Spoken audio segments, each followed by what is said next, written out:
Hello and welcome to the Freedom Hustles podcast. This is the podcast dedicated to all the best hassle-free hustles to give you more time and money freedom.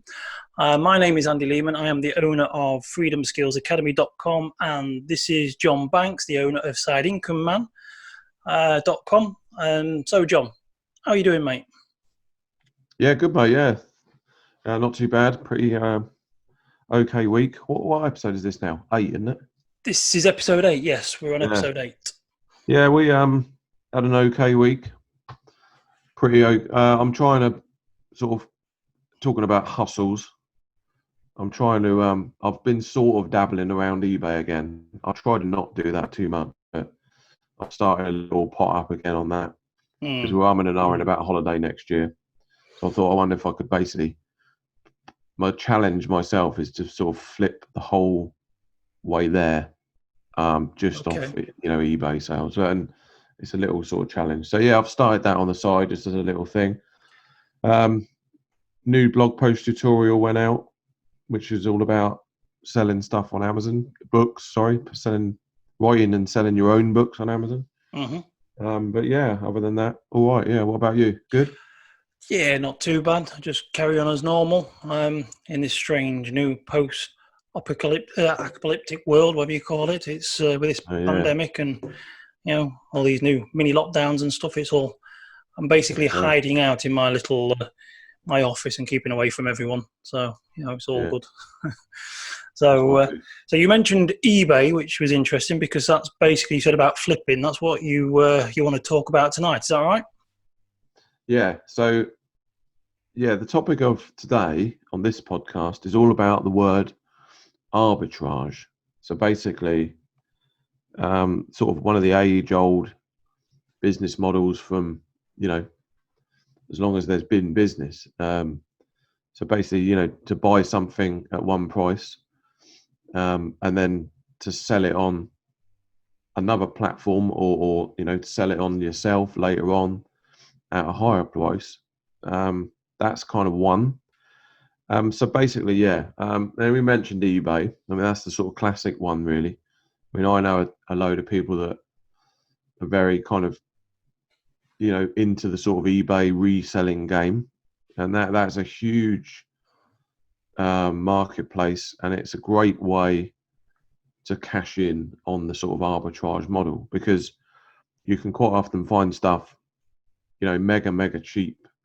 We've mentioned it before. Yeah. Places like charity shops, thrift stores, car boot sales, garage sales, that sort of thing. Even supermarkets. Yeah, and even there, like your mate with the light bulbs and that sort of thing. So that's the kind of used model mainly. So you would see stuff quite often, secondhand stuff. You'd pick it up cheap. Maybe even give it a bit of a tidy up, give it a bit of a clean up, whack it through the washing machine, whatever. Take some pictures, flip it on eBay, and you collect the profit in the middle. So that's basically basically a lot of people, like you say, it's known as flipping now, isn't it? And that's you just buy something cheap, and then I've actually heard of people buying stuff from eBay and then selling it back on eBay. Yeah. Because it got listed in the wrong category or it was misspelt wrong, so people didn't find it, and it went for a ridiculous price, so they bought it. And like you say, give it a bit of a polish and pop it back on and make a profit. I've done that before years ago. I bought a box of makeup. As you can probably see from the video, I don't wear a lot of makeup, but I bought a box of makeup, and I remember I had no clue about it. It was a bit of a punt, really. And I remember buying this box of makeup. It arrived, and there were loads of stuff in there I had no clue about. They looked like a load of pencils and all sorts of things. And I remember thinking, I wonder if I could break the whole thing down. So there's a little bit of work involved. But yeah, I definitely made a profit on it. So I basically sold the whole thing out, probably trebled, quadrupled what I originally paid for it. I mean, there is obviously a bit of work involved. So that's kind of one sort of I'd say that's probably the most basic one that anyone can get into almost from day one. Okay. Yeah. And the great thing, as we've talked about with eBay, is it's a switch on and off. I like to call it. That's what we mentioned. We were talking just before we went live today. I'm sort of running a little side project on my own. I don't really do a lot of eBay anymore, but I'm running a little side project now, basically trying to pay for a holiday for next year, because obviously we're in the middle of a pandemic at the moment. But to save up enough money for a holiday for next year, all funded entirely from secondhand clothes. So just flip the whole thing all the way there. So, and that's the great thing about eBay. I mean, I don't own an eBay shop. I don't do any like promoted paid listing ads, which I know people can do. So my fees are whatever I list, and then they take their cut at the end of it all. But I don't pay for shops or nothing. That's what I like about it. You can switch it on and off. So that's kind of number one, and that is one that I would say anyone can get into, really. Yeah, it's one of the easiest, like you say, because there's no website to be built or there's nothing. It's just you can go straight to it. Once you've got an account, that's basically it, isn't it? List it, and then you're done. So you also used to flip on Amazon, is that right? Used to do so the other one then, sort of moving up the scale a little bit, if you like, the next kind of arbitrage model is more sort of retail arbitrage. It can be done still on eBay, but primarily not because, I mean, it can still be done on eBay, but this one is more focused around Amazon. Yeah. This is the Amazon FBA model, which is kind of, FBA means fulfilled by Amazon. So basically that means you send your goods into Amazon. They will then store it on a shelf for you. For that, there's obviously a fee. And then it becomes live on the Amazon website. And then you're tapping into the sort of juggernaut of buying traffic that's already there.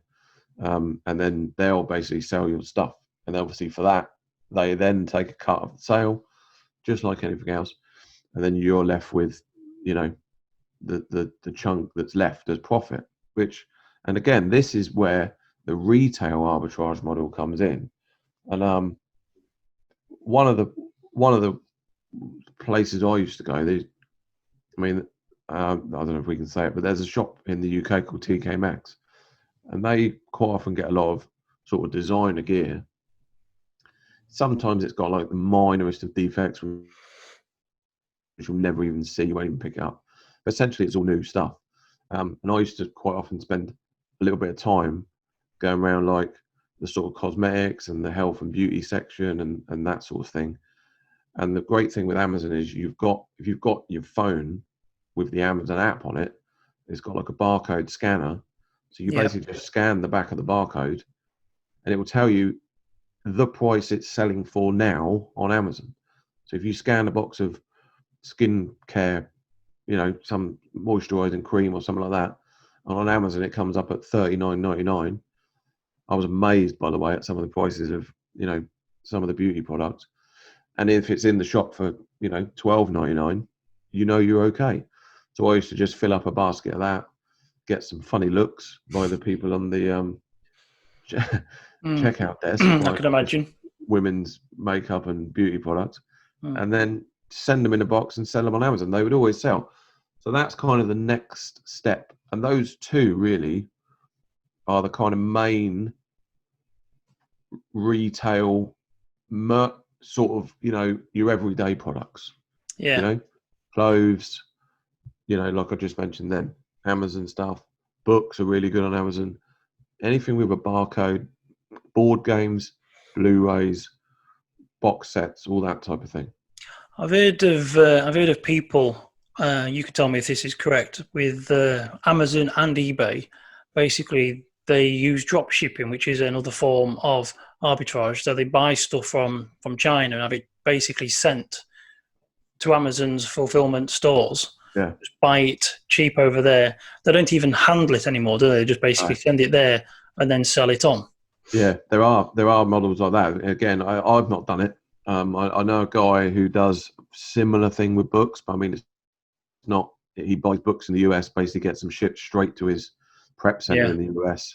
They then prep them up and sell them like that, so he doesn't even touch them. But the drop shipping model. Yeah, I mean, I don't want to say too much about it because I've also heard there are some, you can lose a lot of money because obviously I guess if it depends. I mean, it depends if you're bulk buying or not. I mean, if you're bulk buying, if you buy a pallet of 1,000 fidget spinners, once they were all the craze years ago, and then all of a sudden there's no money in them. You've got 1,000 of these things sat on a shelf somewhere, which you're paying for storage and everything.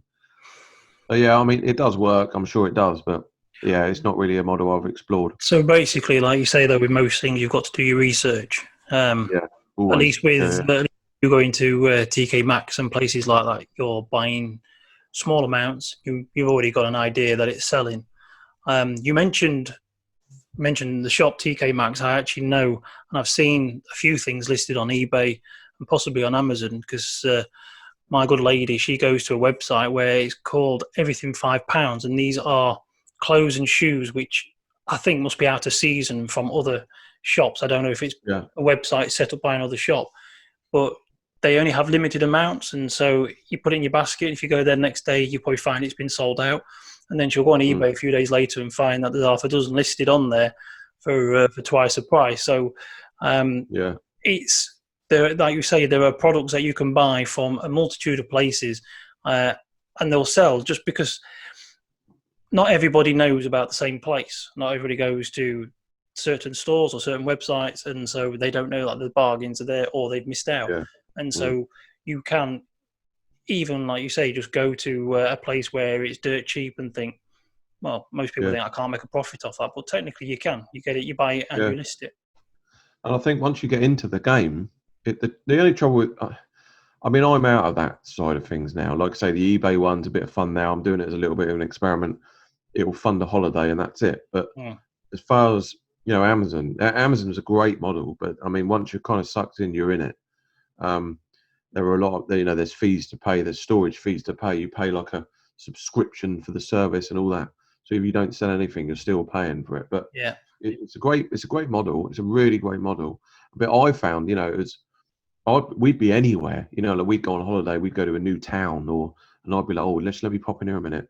And my missus would often find me like in the back of a room, like back of the shop scanning products. Like, what are you doing? It's like, well, we can make a few quid on these. I'd come home from holiday with a bag of, I don't know, candles or something that we'd end up selling on Amazon. But you need to go shopping. You need to go shopping with my missus. She loves to drag me around charity shops. She likes a bargain, and you obviously like going in there. So me and your missus will go for a coffee while you two are going around the charity shops. Yeah, maybe we should arrange that. Anyway, so they're the first two, which is kind of like your basic stuff. There's a couple of platforms there. Just be warned of, eBay there isn't any, you don't have to buy set a shop up or anything like that. For me, eBay is still the king of, the switch on and off side hustles. And then you've got Amazon, which is obviously a bit more advanced. But once you get going, it's actually great because it's a bit more hands off. That all you literally have to do is source stuff. Anyway, so then moving on. So now sort of entering into the sort of digital space. It doesn't just have to be physical, tangible products that you can, make money on, i.e., buy and sell for a profit. One of the websites I wanted to briefly talk about there's a couple now coming up, which is around about the same website. I'm sure the listeners will be aware of it. But there's a popular marketplace called Fiverr.com. Now on here, there is a whole host of services available, which you can pick up for quite reasonable fees. It's changed a bit over the years, as we've mentioned before. It's actually an okay platform now. To sort of go ahead and make some money on. We've done it before. I know you've done it quite recently. Sold some writing gigs and just as a sort of a test. And I remember years ago when we had websites, we used to sell traffic. We used to sell pins, didn't we? Because I used to sort of rent out some of my boards and so it's okay for that. But what I wanted to talk about tonight is basically how you can position yourself and almost become the middleman. So there are a load of digital services on there, from social media services like traffic packs. I wouldn't recommend necessarily using them, but they're sellers and for some reason they do okay. So you've got that. There's all sorts of SEO. There's link building stuff. Now, again, I'm not saying use them. I'm not saying these are going to be the best strategies. What I am saying is they sell. Okay. So your job would be, if these sell, you could quite easily set yourself up on another platform or your own website even. This would be an idea. And basically you could set yourself up as a, selling traffic, selling social media, banner creation, selling banner creation, or SEO, link building. There's all this stuff. And basically, when you get a sale, so you get a sale on your website. Let's say you're selling something for $40, which is quite reasonable. You would then basically, I've done this as well on another thing, which I'll talk about briefly. But you would, after you've made that sale, you go over to Fiverr, you buy the gig for $5, $10, whatever, even 15, and then you basically take the bit in the middle. Now, you might kind of need to kind of cherry pick your Fiverr gigs to begin with. So maybe you'll have to throw some money in, buy some yourself, see what they're like. But what I used to do, and this is years ago, and this is a bit grey hat, and I definitely don't recommend that you do it. But what I used to do years ago was when Instagram was around. When Instagram was kind of first launched, there was a massive surge on it. People wanting followers. That was the big hit. I want to get thousands of followers. So people would often sell followers. Now, again, you and I know that this is a bad move. It does nothing for your profile whatsoever. If anything, it hampers and hinders your profile. But people's egos get the better of them, and they want to show their friends that they've got 5,000 followers and this, that, and the other. Well, at the time, there was people selling this on Fiverr. There was a guy there was a load of people selling them. I don't even know how they do it. I think it's bots, or they've got like mass something dodgy or something dodgy. It's not. Don't do it. But anyway, so they were selling them for like $5 for 5,000, and I was flipping them on eBay. This is when you could sell stuff like practically like anything on there. I was offering digital services on eBay, so I would sell 5,000 followers on Instagram for 50 quid. And they were selling, and I was like, Christ, I can't believe this. So I just done that for ages. And basically, if anyone was to buy one of my eBay listings, I would then just go and buy it off this guy from Fiverr. So that's another way. I'm not saying, dude, don't do that. Has anybody ever called you Del Boy? No.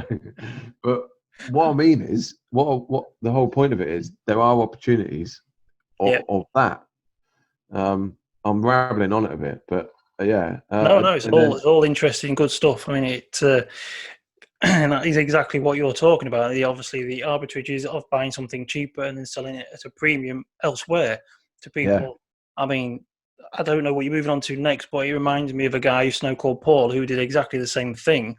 He was an internet marketer who was learning about SEO, and he was getting help from a guy he made friends with in a forum over in Peru. And so the pair of them set up a business, basically, or Paul was selling the SEO services here in the UK, but it was all outsourced to Peru. He didn't do any of the work whatsoever. He paid these people over in Peru because they were a lot cheaper than here in the UK. So, he set up a website, got the traffic. Well, I suppose they got the traffic because they were doing the SEO. So, I mean, he just basically was taking payment and passing the work on. So it's exactly the same thing as what you were doing with the Instagram followers, which I think is quite genius, really, for 50 quid and then paying $5. Click a few buttons, yeah, and they were really good. Like, people were loving them, and then the whole thing kind of got shut down. I think I don't know if eBay sort of removed digital services or something like that, but they did, because people used to sell ebooks and stuff like that, and they had to. But anyway, so I mean, but like you said about the guy you knew selling any SEO services, I'd bet that all of the writing websites that you see that sell articles, I bet that's all they do. Some of them will have teams, but some of the ones that aren't, they're outsourcing it. And you and I know they're not doing that for nothing. There's going to be a little slice in the middle that's going to come, profits. So Yeah. anyway, yeah. So that leads me on to the next one, which is kind of going one step back from Fiverr. There's another website which I'm going to reveal now, which is called SEO Clerks.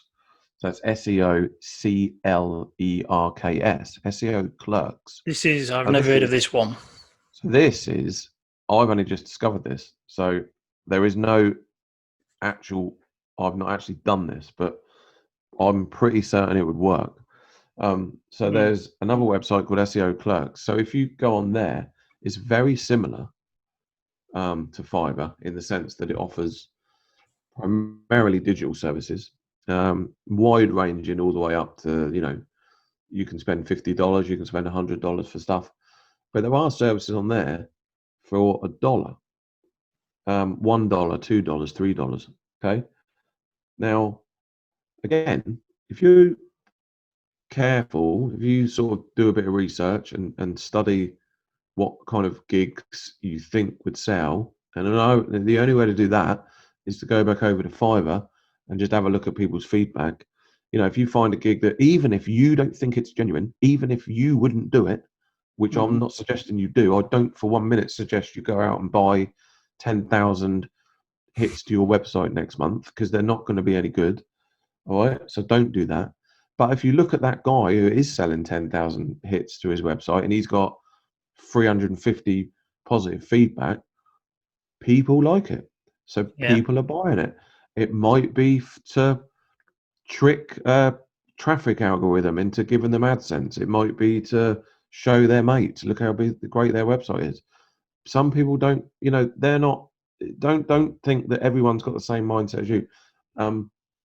So anyway, so if you took that, for example, say someone's offering 10,000 hits a month on Fiverr for $20, I'd bet you could find that same gig. Well, in fact, I have found that same gig on SEO Clerks for $1. So there you go. So that would mean you could set up a gig on Fiverr for $20, saying, whatever it is you're going to do, and then the order comes in, then you just outsource it to SEO Clerks. Again, do your research, buy a bit of stuff up front, maybe to see what they're like, build a bit of a relationship. If you get one or two gigs that, going back to the Instagram thing, I ended up getting on quite well with the bloke that was doing it. And in the end, he was doing me deals. He'd be like, I'll give you 3 for 2, that. And, because I was buying loads off him. Yeah. And so that's what you do. And that goes for anything. We've talked about that before when, for example, writing gigs. I remember when you were saying you were dealing with people and you ended up sort of working out you were dealing with the same person over, you might get 100 gigs, but, 80 of them were from the same guy, sort of thing.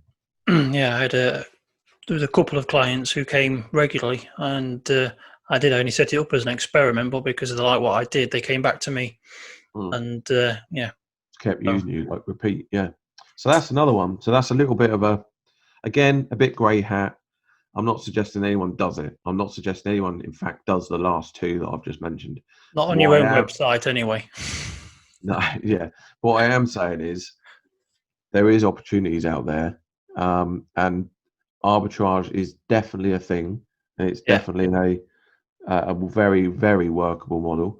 And don't always think that the platform that you're selling on or buying from is the cheapest or is the most expensive. People have this misconception that Amazon is the cheapest. It's definitely not. Okay, it's definitely not. People can sell on Amazon for major profit. They do it all the time. They hooked people in with the Prime subscription. Okay, that was their hook to get people to get Prime free delivery and this, that, and the other. What they didn't realise is they bumped the prices up a little bit on some of them. So you think you get that sort of, nothing's ever as it is. You know what I mean? You have to kind of, scratch beneath the surface a bit. I think that's a good podcast for the future. That, as you said with Amazon, they've set themselves up. They've set the bar high because of their service and the way that they. In the old days, you ordered a book or something. Next day delivery was always either paid more or it was just not a thing. But now they've set themselves up to become the field leader, and people go there and it's like, I suppose it's like bottled water or branded baked beans, you're paying more for the privilege. Yeah. Than it's the convenience, what actually isn't it? getting. Yeah. Yeah. There is a whole podcast on that, because whether it's a good thing or not, you could argue it's destroyed the sort of local high street shops, but then is that Amazon's fault, or is that the fault that they didn't evolve? We're going a little bit off topic, but yeah, there is a whole discussion about that. Yeah, that's for another day.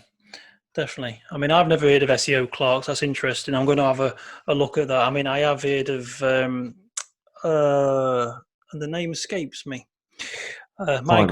Micro jobs or something like that. Oh, that one. Yeah, of course. Yeah. That's another little one. Same. There's a load of things like that. Yeah. So yeah, just carrying on. There's 3 more, but I don't know if we're going to have enough time. So you had a little bit of you used to we used to talk a little bit about domain and website flipping, didn't we? Yeah. Yeah. No, they are quite good. I mean, domain flipping is one of those where you don't really need to do a lot of work. There's 3 things you can do with domain flipping. You can either register a domain name that you think is going to be popular. I mean, a lot of the good domain names have all been taken because people were quick on them. But you could go and register a load of domain names at like sort of £10, £20 a domain and sit on it. And then when people come searching for it and they search in GoDaddy, something like that, they can't. It says it's been taken, but it's available. You can stick it in an auction, or you can sell it directly to people. So something that costs you £20 odd, you could probably sell for a lot more. It depends on what you want to, what the person wants it for. Because I remember eBay, they wanted to buy a domain, electronic something, and somebody had already snapped it up and was trying to sell it to them for like thousands. So I think eBay, they came up with a new name, which was eBay. But yeah, you register a domain name, you sit on it, and you just leave it there because it's a £10, £20 investment for a year or two, and so you just sit there and wait. Then the other thing is when people have got websites that, because a domain when they age is good for SEO and backlinks. So people often build websites and then they do nothing with them, and when it comes time to renew the domain registration, if they don't want to carry on, they just stop. And so you can quickly get in there and snap up an existing domain, and then later on, because some people forget to register the domain, or a bit too late, and then they might go, I've lost my website. And so you can sort of hold them to ransom and say, well, you can have your domain back. It's going to cost you a couple £100 more than what you paid for it, or you can hold on to it, or you can sell it to SEO people, because people often buy them for backlinks. Yeah. So you can either buy them brand new, register them, and then just sit around and see if people want them. Because I mean, at the end of the day, you spend £10. If someone buys it off you in a year's time for say £30, you've not done anything with it. It's not cost you anything apart from buying it.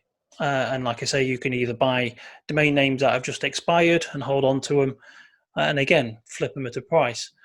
The other thing with the websites, there's a whole new ball game with that, and that can be quite profitable because you can buy a website from sites like Flipper.com. I think even GoDaddy do auctions for websites, and so a lot of people can buy start websites. They work at them, but they don't do anything with them, and then they think, do you know what, I'll try and get my money back, and so they try and sell them. And you can find a few bargains in specific niches or something, and a professional domain or website flipper will go in. It's like property developing. It's like, flipping. You buy an old house, go in there, new bathroom, new plaster, new ceilings, bish bash bosh, sell it on. People do that with websites. They go to flipper.com, probably buy something for a couple hundred, even a couple thousand if it's got a lot of potential, and then they will work on it, add new content, strip it back, stick on a lead magnet, an email opt-in, try and build up the traffic, probably stick in some Google AdSense or try and get some revenue from it. And then once it's actually earning money, or it's got a large amount of traffic and it's got potential, you can sell it for a premium. They say that if a website is generating, say, £1,000, £1,000 a month, you should be able to sell it for, I think, is it a 12th of that, basically? For what you time it by about 12, I think, something like that. I think that's about right. I was listening to a podcast today, and there was a woman that done it. Her model is exactly that. She basically buys old sites because they've got pretty good backlinks already. The structure's already there. She then basically works on a mate's blog, does blog posts for them, and then builds them up to like maybe it does a year's worth, maybe, and then just flips them for like tenfold the price and easy, like. But she's got like a minimum, so she won't sell for anything less than, like $30,000 or whatever. So she'll make it up to like until it's generating say $2,000-3,000 a month, and then I think she mentioned about that tenfold, at least, Yeah, I mean, there is some websites that you can sell for a lot more. I remember it used to be sort of between 12 and 24, so it was like a year to 2 years of what it earns per month. That was how you valued a website. But then, as you saw with Viral Nova, which sold for 100 million, that was crazy. That was a crazy price, but someone saw big pounds in that because it was earning a heck of a lot. So there is people. You go to Flipper.com, you'll see there are professional flippers who build websites. Yeah, that's it. You can either build it from scratch, or you buy one and then give it a lick of paint and whatever. I mean, at the end of the day, you think about it. If you buy a website for, let's say you buy one for say £500 now, that's quite good going. You write an article for that each day, or you add something. You could have so many websites on the go. If you work from home, you could have 2 or 3, possibly 4 of those on the go. Yeah. And if you do get to the point after just 1 year and you're selling them for like 12 grand a pop, that's far better than most. Well, it's most jobs that. This woman I was listening to today, she had 30 working on constantly in her portfolio. She had 30 that eventually she was going to sell off, and she'd already done that on previous ones. This is what she does for a living. This was her job. And it's exactly that. I remember I was doing some research in Flipper, and I was taking screenshots of a place, and I saw, I took a screenshot of a guy, and he was like a professional website flipper. So whether he built them from scratch and then sold them on, I mean, he'd earned through Flipper. I mean, there was hundreds of thousands of dollars in his earnings. So, and again, it's just like buying a car. It's like buying a house. When they're in rundown state, you give it a polish, a bit of a sand, change the interior, a lick of paint, and you sell it on for premium. The good thing about a website is you can do it from the comfort of your own home. It's warm, mug of tea, music playing. It's not heavy work. It's not dirty work. It is you can do 3 or 4. Like I say, it depends on how you do it. I mean, if you outsource the work to someone like on Fiverr.com, you could have several on the go at the same time. We need to probably sit down after this, or not at some point, not on air, but because we've still got half a dozen websites that are still out there earning money, which we could even flip them or do something with them. But I thought the same. Yes, we do need to. We've especially now we've got SEO clerks and Fiverr and our connections around the world. We really should do. Anyway, so we've got like a few minutes, literally a couple of minutes left. So I just wanted to wrap up by saying that, hopefully this has helped a little bit with some people. Maybe it's ignited a little spark or a little idea, or but if you've got any questions or anything, then please get in touch. Obviously, you probably know where to find us by now. You can reach out on either of our Instagrams, on the blogs, or even on the YouTube channel, or any places like that. So basically, arbitrage is out there. There's always a little slice of the pie left for you in those models that we mentioned. Then, anything else you want to add quickly, mate? Just basically like what you said earlier. Just want to echo that you said that because the businesses are out there. People don't necessarily know to go to Fiverr, or they don't trust that you can quite easily wrap something up in better clothing and sell it to someone else. They'll see a different value in it, and they'll probably still be extremely happy with what you deliver. There's opportunity out there. So that's all I think I've got to finish with today. Okay, so great. So thanks very much for listening. As always, I'm John Banks over at sidingcommand.com, and I've been with... I'm Andy Lehman, the owner of freedomskillsacademy.com. So I just want to say, thank you again for tuning in. This was episode 8. So look forward to episode 9. Thanks very much. Thank you.